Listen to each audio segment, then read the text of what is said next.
Now with a rundown of the team's commentator, Martin Tyler. England's John Barnes is fit again after ankle trouble, and today asked to show his versatility on a ground where Watford have known only defeat. Barnes is switched to midfield with Kenny Jackett moving to left back and Will Frostron reverting to the wide position in which he started his league career. Nigel Callaghan is preferred to Worrell Sterling, while George Riley's injury gives another First Division opportunity to Jimmy Gilligan. Left-back Pat van den Hauwe passed the fitness test this morning to take his place in an unchanged Everton side, 8 of whom played in the FA Cup final triumph over Watford last May. Essentially, it's been a team success so far this season, but one factor most pleasing to Howard Kendall has been the productivity from midfield of Trevor Steven and Kevin Sheedy, who've already contributed 19 goals. It's a big day for referee Gary Applin from Kendall. He's in charge of a First Division match for the first time. Watford haven't seen First Division action since New Year's Day when they played Liverpool, but they meet an Everton side with a perfect record in 1985, in fact with a run of 6 successive League and FA Cup victories behind them.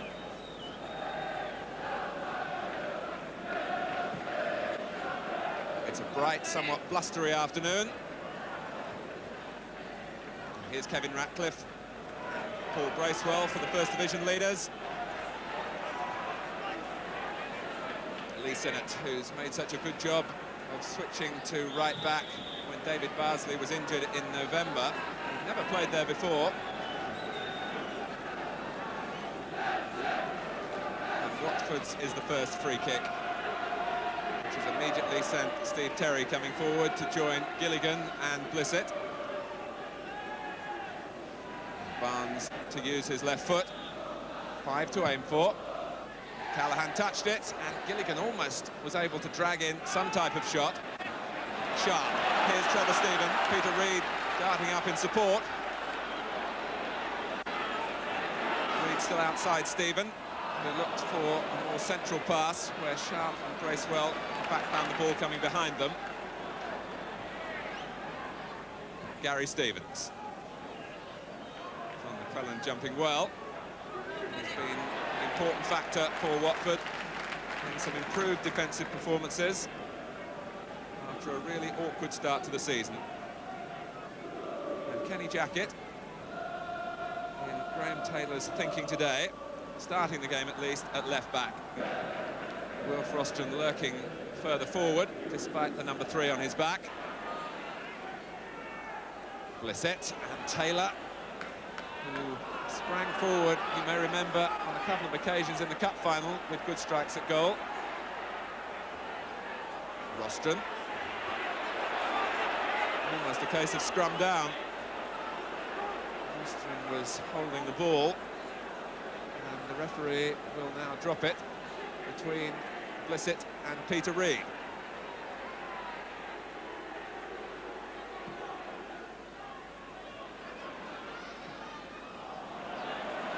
Stevens miscuing the clearance.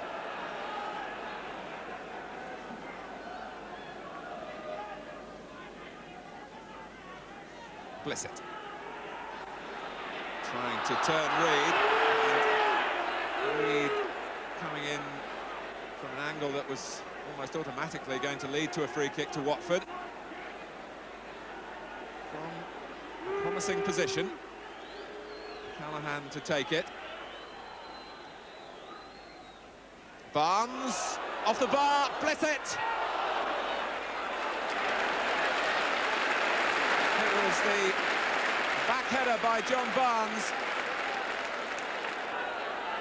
Callaghan's free kick, very much in the Watford style, looking for the player coming in at the near post. Southall was beaten out off the bar.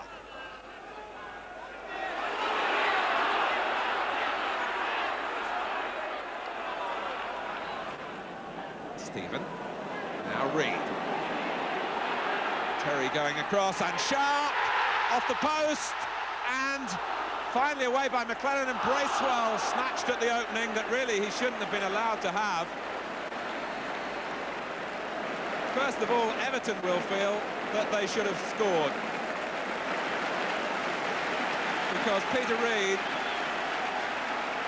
got But a good angle here to cut the ball back. And Sharp couldn't quite work it inside that post. Coton was scrambling. McClellan could have given it to the goalkeeper, gave it straight to Bracewell, who was wild in his finishing attempt.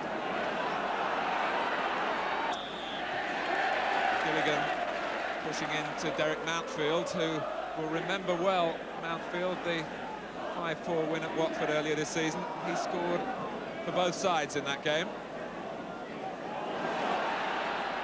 Stephen, and here's Sharp, and here's Sheedy, and Coton couldn't get there, and Terry was the last line of defence.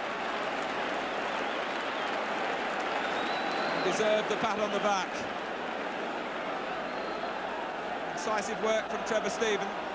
Sharp opted to use Sheedy. The shot was mishit by Sheedy's standards. The deflection beat Coton.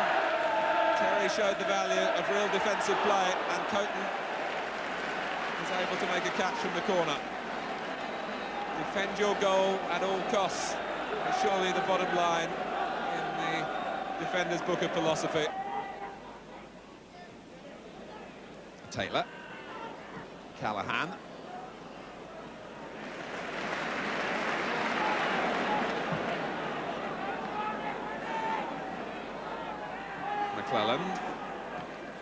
McClelland and Terry continuing to hold the edge over Sharp and Gray. Reed. Stevens. Won by Barnes, who can be so adept, as the Brazilians know only too well, when he sets off on runs like this. And his sheer power has produced Watford a corner in the final minute of the first half.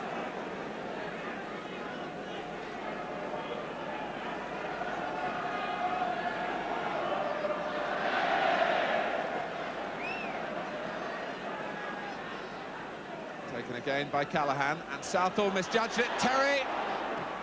The whistle had gone for a push on the goalkeeper.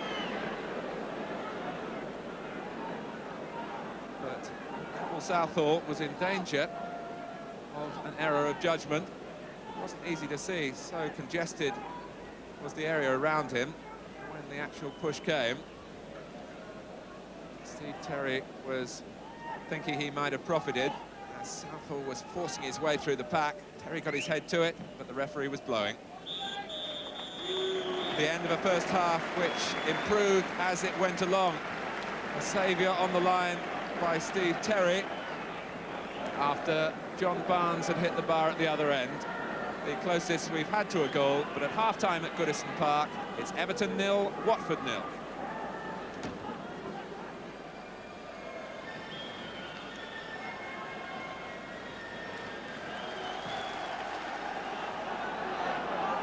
Well, still on crutches, Adrian Heath, with the knee injury that will keep him out, one thinks, for the rest of the season.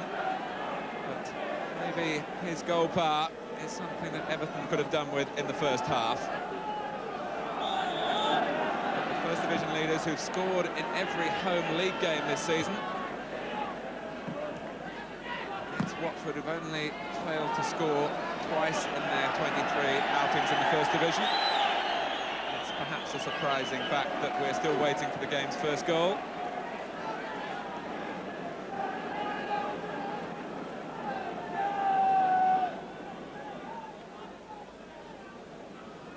Coton engaging, I think, in a spot of illegal pitch marking. Sharp using his back into McClelland, which the defender didn't like. Stevens. Stephen. Now Vanden Hauwe. Again denying Everton space. Bracewell. Stevens. Into the feet of Reed. A lovely dummy on Barnes. Almost a case of the bite a bit. John Barnes has done that often enough to opponents. Peter Reed twisted into the dummy. Barnes just came up with the answer, but it's cost Watford a corner. And Coton paws it away, only as far as Reed. Sheedy had got back onside. Gray, and Coton did well. Gray's header taking a deflection, but it just won't go in for him at the moment.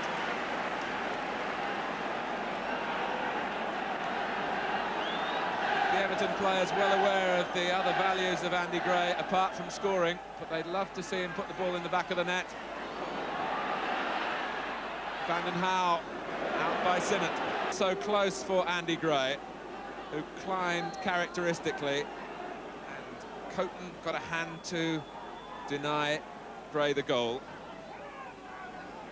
Sharp. Bracewell wasn't going to come second, although the odds were against him. Sheedy. Bracewell involved again. And Stephen meeting the cross, and Gary Stevens, and the deflection, cruel for Watford and Coton, but the First Division top scorers have finally found a way through, and they needed a bit of luck to do it. 11 minutes into the second half, Gary Stevens reflects on his good fortune, but Paul Bracewell had played such a big part in setting up the goal. In the end, looped over Coton.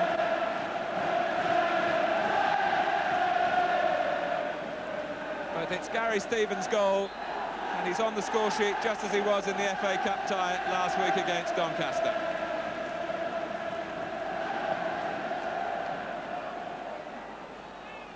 So the challenge now laid down to Watford. They have contained well enough until a moment of misfortune, and Blissett. He didn't know that Southall was coming, because Luther Blissett had his eye on the ball as it came in, and Southall, I think, gambled a little to go for it, and the gamble paid off.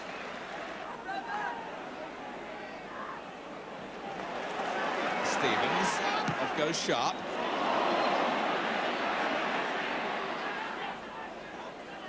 Stevens aims for Andy Gray. Watford get bodies around Gray.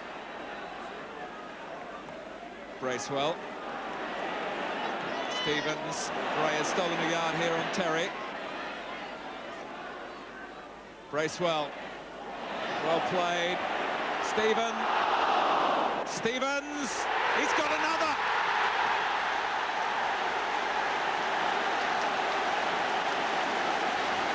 And once again, Bracewell was involved.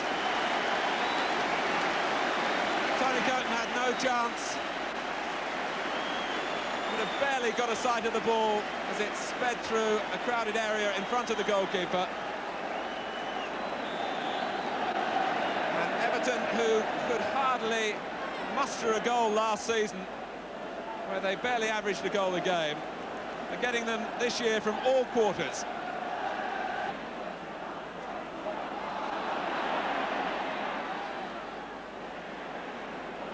Watford preparing to bring on their substitute, Jan Lohman.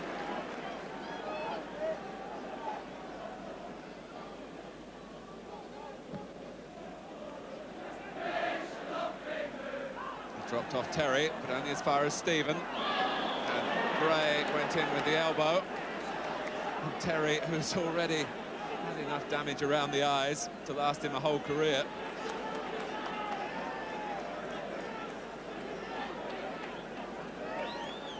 Maybe Jimmy Gilligan, the player, coming off. Looking towards the bench as the substitution is to be made,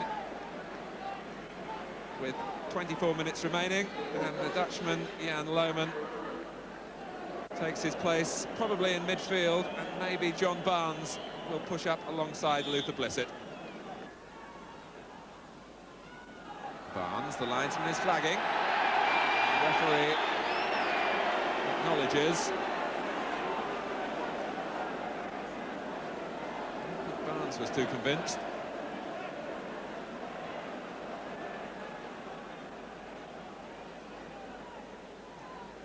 Everton one would think would be vulnerable to being caught square, but they've got such pace of recovery.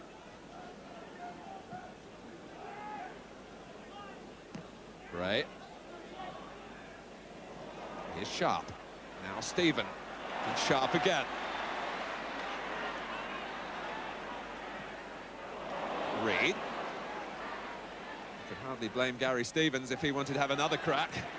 But more sensibly settles for the cross. Gray did well to make something of it. Sheedy. And finally it was Vanden Hauwe. Probably feeling a little bit resentful that the right back has scored twice. It's whetted his appetite.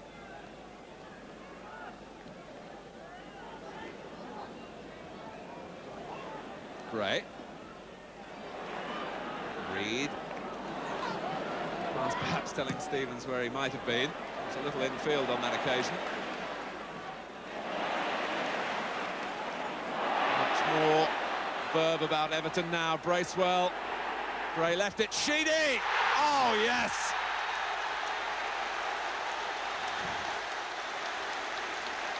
Sweet as you like.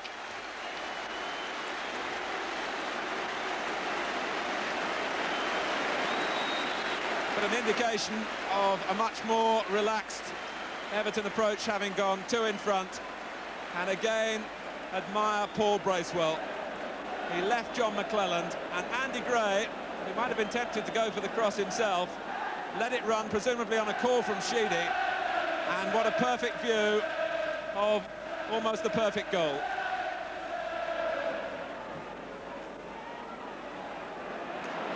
And here is the scorer of it.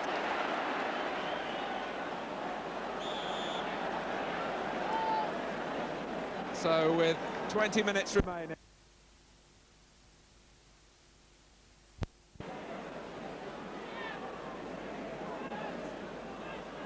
And if any one player could be singled out, Paul Bracewell refused to knuckle under in midfield to Watford's heavy pressure on him in that department. Although Stevens and Sheedy will rightly get their share of the credit for scoring the goals, the creator on all 3 occasions has been Paul Bracewell.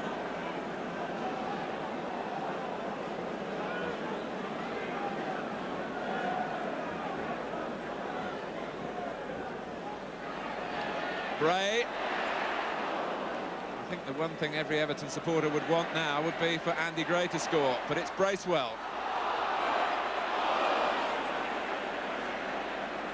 And now Ratcliffe. It's an onslaught. And it's so nearly 4. Ratcliffe, in fact, can smile. I don't think he saw the linesman put up a flag, as Everton players following in and straight offside.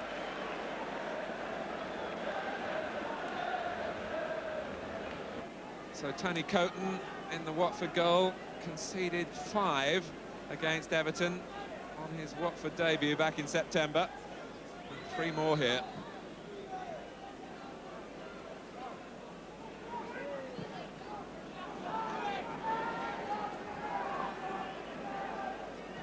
And Lohman will have his name taken. He left a foot in after Stephen had taken the ball past him.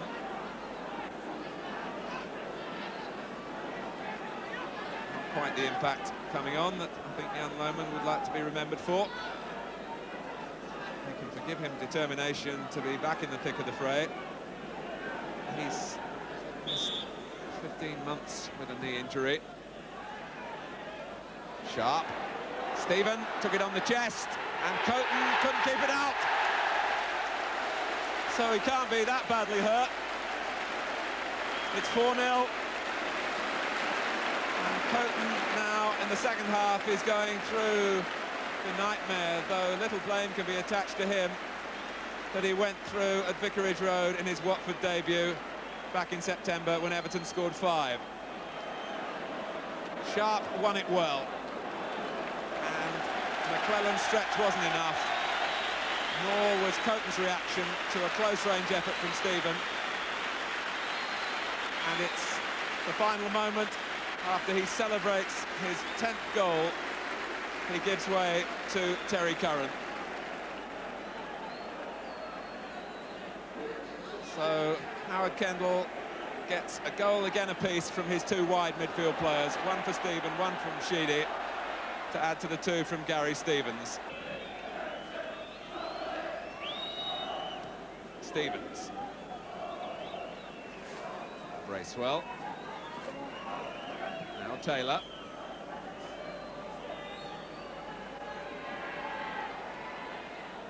Barnes and Callaghan plotting for the last.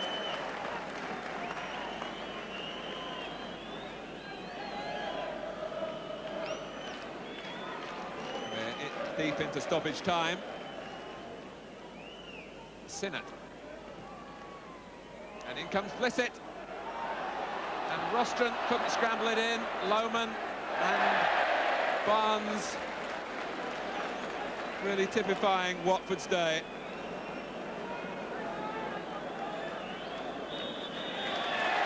The last incident of an enjoyable match that veered away from Watford in the second half. Barnes here couldn't provide even a consolation goal for them. Paul Bracewell masterminding Everton's midfield in the second half. 2 goals for Gary Stevens.